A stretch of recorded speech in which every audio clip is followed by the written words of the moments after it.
Hello and welcome to the 15-minute show, part of the Arsenal Therapy podcast. As always, I'm your host, Adam Keys, and today we've got a very special guest on the show. We've got Jack from the Purely Arsenal pod. So thanks for joining us, Jack. How are you doing? Great. Thank you for having me on, Adam. I appreciate it and looking forward to chatting to you. So yeah, it's great to have you on. Obviously, I've been on your pod a few times, so it's nice to have the tables turned the other way with me asking you the questions for a change. Yeah, I'm not used to it, so I'm looking forward to it. It's good to be on this end of things. It's exciting. So a few main stories today that I really want to pick your brain on. The first being Emile Smith Rowe. So that's one that it's rumbled on all summer. It's gone on for a few months before it. There's obviously doubts whether Arteta fully trusts Smith Rowe, how fit Smith Rowe is, his injury history, all the things that go into it. But yesterday there were the reports from Simon Jones at the Mail that Chelsea could be interested in Smith Rowe, and they are looking at him, Ferran Torres, or Rafinha. So three fairly ambitious targets. All of them would cost a lot of money. One that I personally really don't want Smith Rowe to go to Chelsea, but give me your thoughts on this one. Yeah, I saw that rumor too, and I'm not sure how strong it is, but it might develop over the next few days. But really don't want to see that, to be honest. I've actually been quite for Smith Rowe going out on loan, simply because I just really struggling to see where he's going to get the minutes to prove himself. I feel like he's not really had, since he came back from injury, I think he's had 172 minutes since he came back from injury for Arsenal. And if you remember, the only game that he really, I felt, was given valuable minutes was that game against Bournemouth. And even in that game, he came off. He was subbed back off. And other than that, I feel like he's been given basically redundant minutes where the game's kind of been over, or minutes where he felt like he didn't really put his trust into Smith Rowe like he did perhaps Fabio Vieira at the weekend, So for me, I just think the loan market might be the best option for him within the league, allow him to prove his fitness, not put him to a rival, ideally give him to a club that needs him but maybe won't rival us directly, so it won't hurt us as much. So a Chelsea would really be quite frustrating, especially if it was a straight sale. I also don't think his value is as high as it could be right now, just simply because if you look at like Kieran Tierney, for example, fitness issues, etc., we didn't get the fee we wanted for him, and I feel that might be the same way with Smith Rowe. But then again, when you're talking about Chelsea, money is really of no object, so it may change right there. But yeah, on your point with Smith Rowe, I agree with you. I think I'd be a little bit frustrated if he went to Chelsea in this scenario, a loan or a sale there. I think the best option for us, if he wasn't going to get the minutes and Arteta didn't trust him in the minutes, would be a loan within the league to a club that wasn't perhaps challenging for the top six, like a Wolves or something, who are losing a midfielder in Nunes from the looks of things, something like that, Yeah, that's the way I would go with it, I think, if we had to. Yeah, it's an interesting one with Smith Rowe because I guess I would rather see a permanent sale if we got a big fee than a loan, because I worry about the depth in that area. So it does leave us. We've obviously got Havertz in there. It's Rice can play there, and this is assuming that he is a left eight and not a left winger. We saw a lot of him in the past, so it does leave us a bit lighter. It's that body, and I think for me, it's not the losing a body; it's losing a quality player. So he's someone that I think every fan has that belief in, that he can perform. And I do worry about the toxic nature of the fan base with, but he let Smith Rowe go. Why did he let Smith Rowe go on loan whenever we were in a title race? All of these things. So that is a worry. But at the same time, if you are looking for him to go out and Arteta really sees long-term value in him, a loan's maybe not the worst thing. But again, it depends on who we're able to bring in, how we replace him, and as well the trust that he has in Fabio Vieira, because it's all well and good coming on whenever Arsenal are chasing a game and giving a performance like Vieira gave at the weekend. But the reality is he is going to be judged in how he performs from the start every week. It's the Southampton game where he got a lot of criticism. It came from his actions at the beginning of the game where he wasn't tracking his man, he wasn't switched on, and actually those moments fed into the rest of the performance, and he looked scared. He didn't look like a player that was ready. So there's a lot of hype around Vieira at the minute because of the game. And a bit like the hype's probably been overstated, the criticism last year was overstated as well, as he was getting used to the league.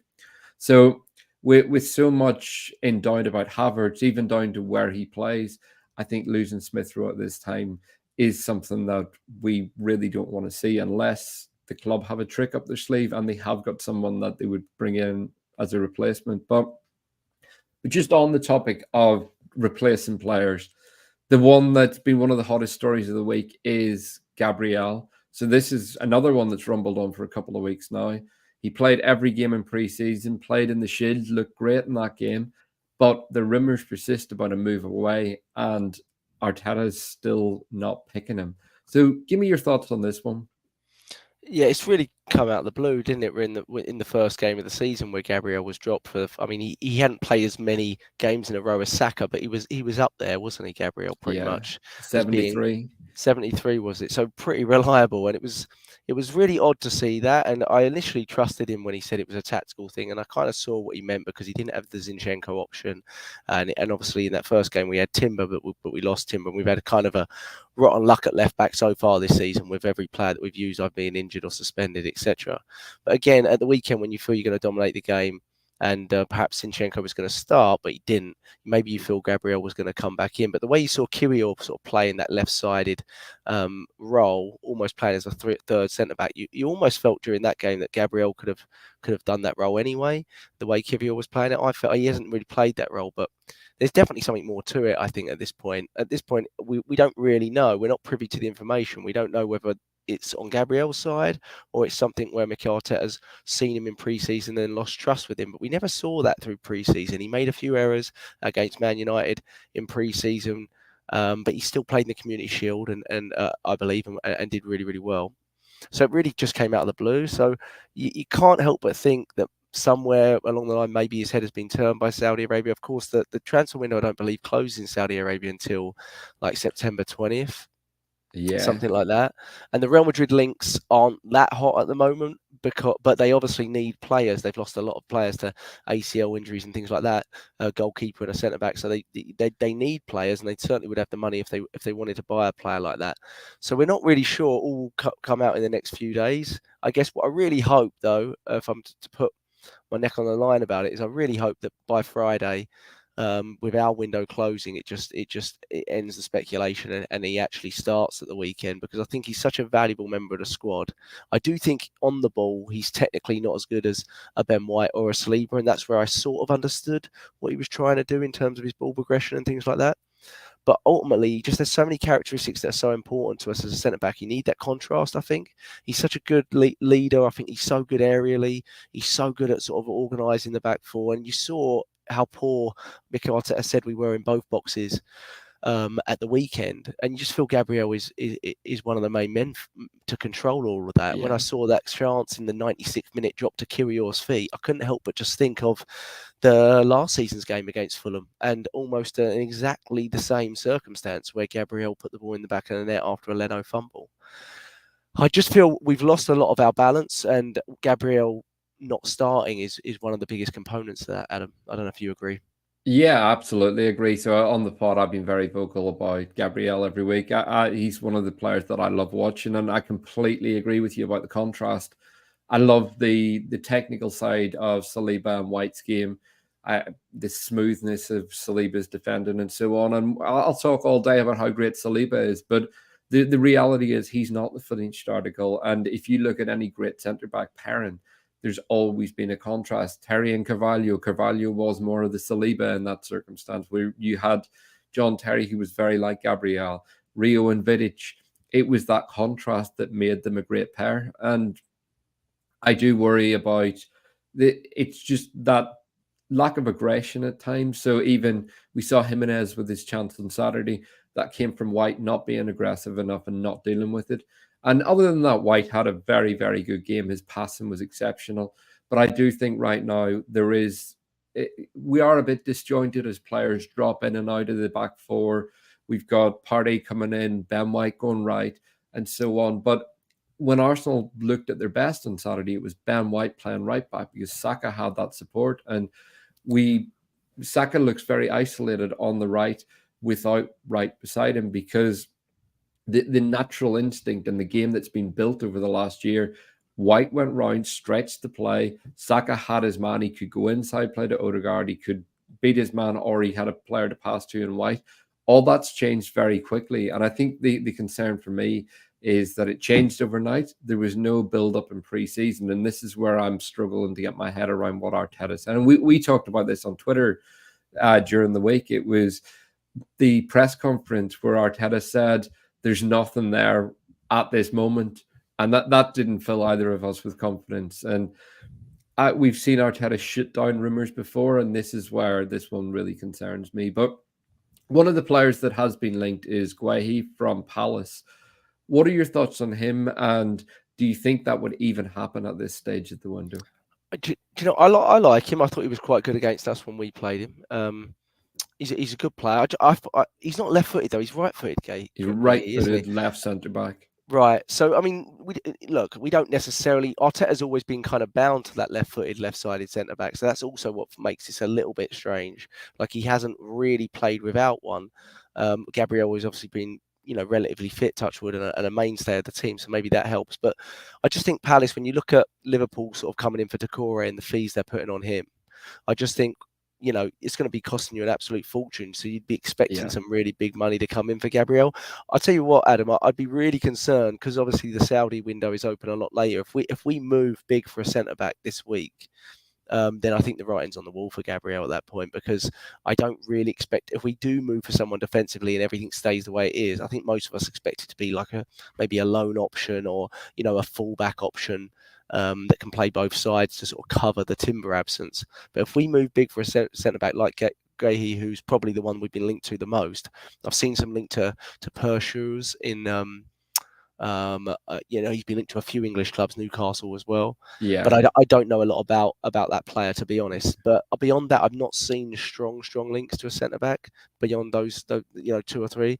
So I'm watching it closely, but and I think he could come in and do a really, really good job. Obviously, I expect us to lose Rob Holding in the next few days too, but don't expect him to play too much. But yeah, it's not at this point. I just hope we don't really hear too many strong centre back rumours, because I think the writing's then on the wall for Gabriel, and I think it's going to be really hard to replace him to the level we want for this season because it's so late in the window, and I'm just quite against it, to be honest. Yeah, and I also don't see that many centre backs out there that I think are genuinely better than Gabriel. And that is one of the things as well. It's you can go out and spend a lot of money, but we've seen how the transfer window works, some of the fees that have been paid. It's already crazy. And when we were first linked to Rice at a big fee, I said at the time, I think this could prove value, because as the window goes on, teams get more desperate and others get more stubborn. And that's already proven the case with Caicedo going for a lot more money than Rice. But I think if Arsenal got 100 million from Saudi for Gabriel, you knock on Palace's door, they want 100 million for Guehi because they can't replace him. So this is the issue you've got this late in the window. We're practically closed. But the other story today that Romano put out very late last night, that Flo Balogun is on his way to Monaco, so his medical will happen today. That move is 40 million euro, and Arsenal retain a large sell-on clause. I'm yet to see any reliable sources stating what that sell-on clause is. But what are your thoughts on this move overall? Yeah, I would hope for a little bit more money from Balogun once I saw some of the other fees for strikers, like the guy that Man United signed from Atlanta. But again, it was Man United coming in for him, and Man United are going to pay extortionate fees. So if we're going to get a big Premier League club coming in for Balogun, then I think holding on to that 50 million value would have been really helpful. But I don't think I would have been as concerned about the money for Balogun if we'd got in money for Tierney like we'd expected. And not that I'm concerned, I just felt that was a pretty obvious sale in the summer for Tierney, and I think a lot of us are sort of scratching our heads as to why no one came in with actual strong bids for him, not even, offering bids. It was just a loan bid in the end, and that's what we had to accept. But so in the end, I mean, Balogun is basically a record fee for the club, around similar to what Iwobi was being sold for. I expect maybe it's slightly lower than that. So you've got to be happy with a player that's played about 10 games for the first team.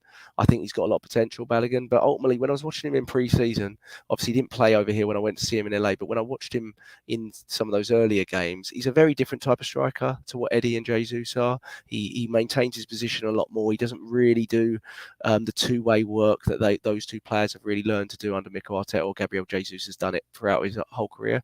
And when I was watching, I was like, it doesn't really fit our style for Mikel Arteta at this point in time.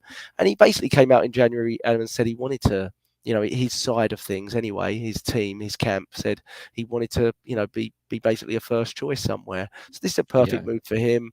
I'm happy that I don't have to watch him in the league do really well. I expect him to do really well for Monaco, and hopefully he does do well, because if we do have a decent sell-on clause, then we'll get some money back there a little bit. So I've got no real problem with it. I wish him well. Hopefully he does well, and hopefully we can. I don't expect us to reinvest that money directly into that position, because I just think we're already quite stacked up top.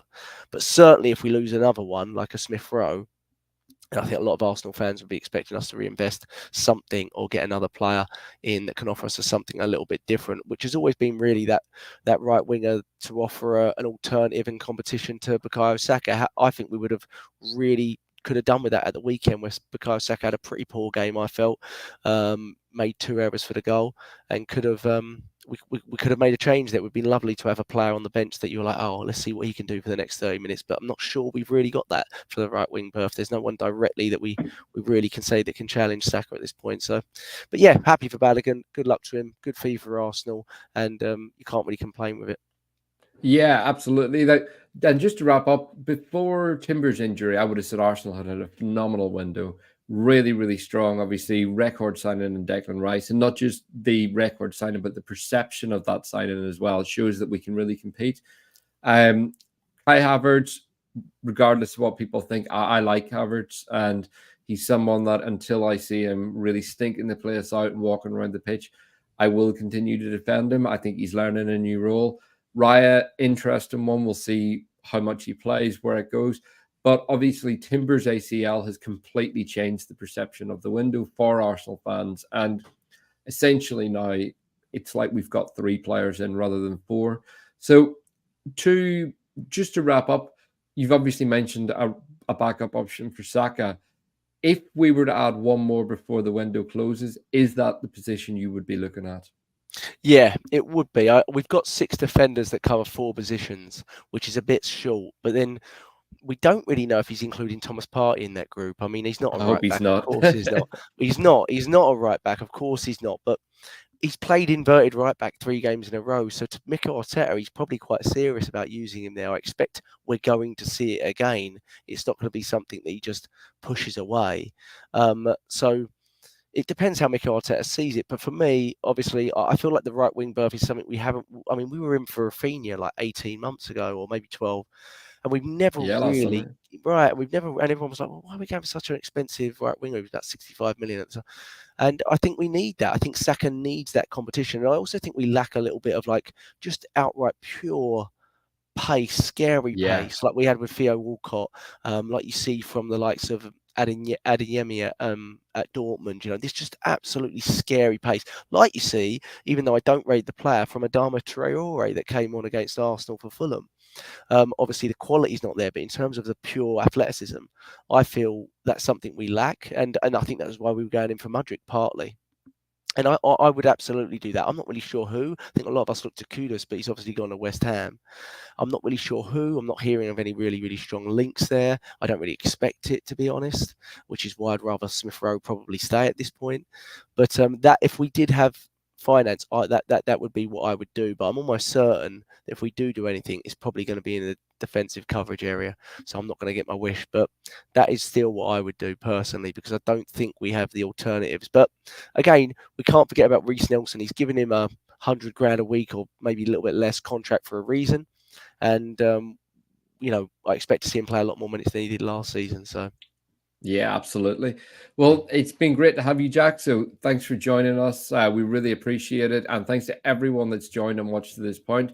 As always, please hit that like and subscribe button and help us continue to grow this channel. So you can find Jack on Twitter at Jack10Gunner. And you can also find the Purely Arsenal podcast at Purely Arsenal FP. So I encourage you all to give that a listen. Jack's a great host and always has great guests alongside him. So yeah, and you can find us at the Arsenal Therapy. So thanks again for joining and have a great day.